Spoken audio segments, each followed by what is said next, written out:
Bom, então aqui a gente vai ver um exemplo simples de redução. Aqui nós vamos utilizar dois problemas conhecidos por vocês. O problema é o problema de identificar se um grafo tem um caminho hamiltoniano. Aqui está sendo denotado por HPP. Então, dado um grafo G e dois vértices ST de G, existe um caminho hamiltoniano, ou seja, que vai passar por exatamente todos os vértices do grafo G.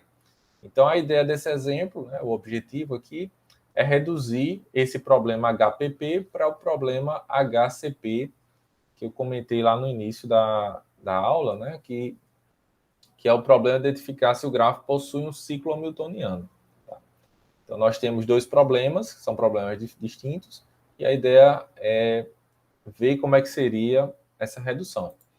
Então, nós temos aqui uma instância, e uma instância seria um exemplo de entrada para um determinado problema, nesse caso é o HPP, e essa instância ela vai ser representada pelo grafo, né? O grafo contendo os dois conjuntos de vértices de arestas, e dois elementos, dois vértices de entrada. Nesse caso aqui seria o S e seria o T.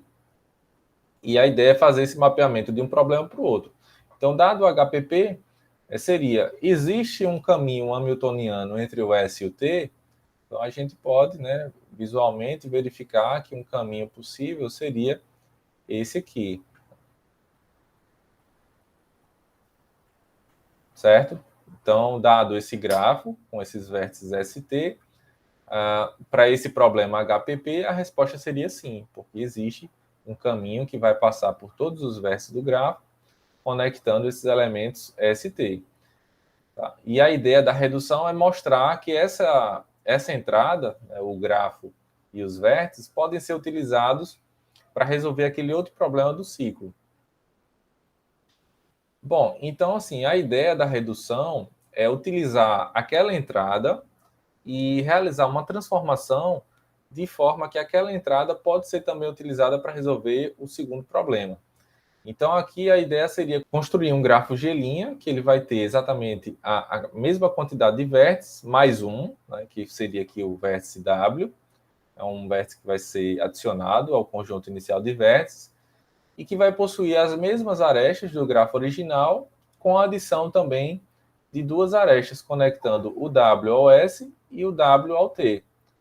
Então, essa transformação, né, e é justamente isso que está sendo indicado aqui, né, o conjunto V' vai ser o conjunto V original, união com esse vértice W, e o conjunto E' vai ser o conjunto E original, união com essas duas arestas, conectando o W ao S e ao T. Então, percebam que essa transformação ela pode ser feita em tempo polinomial, porque é uma transformação simples, mas que vai transformar uma entrada original em um outro tipo de entrada para algum segundo problema.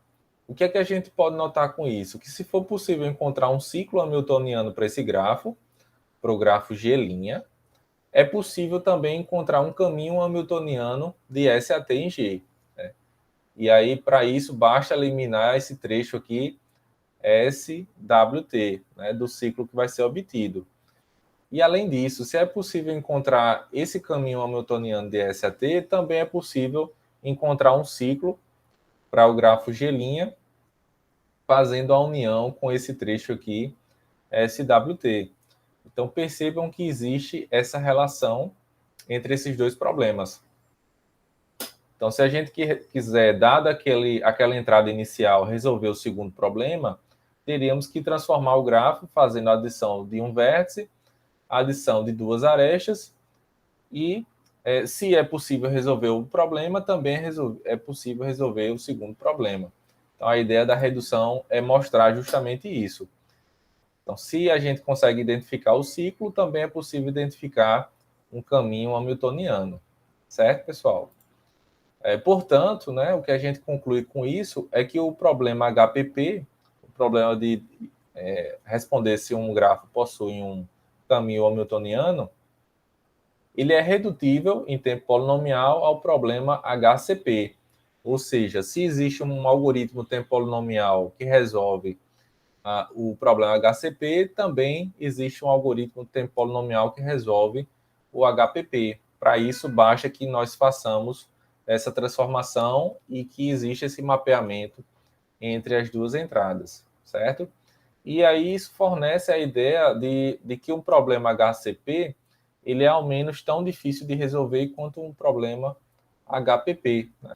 Visto que existe essa relação fornecida pela redução.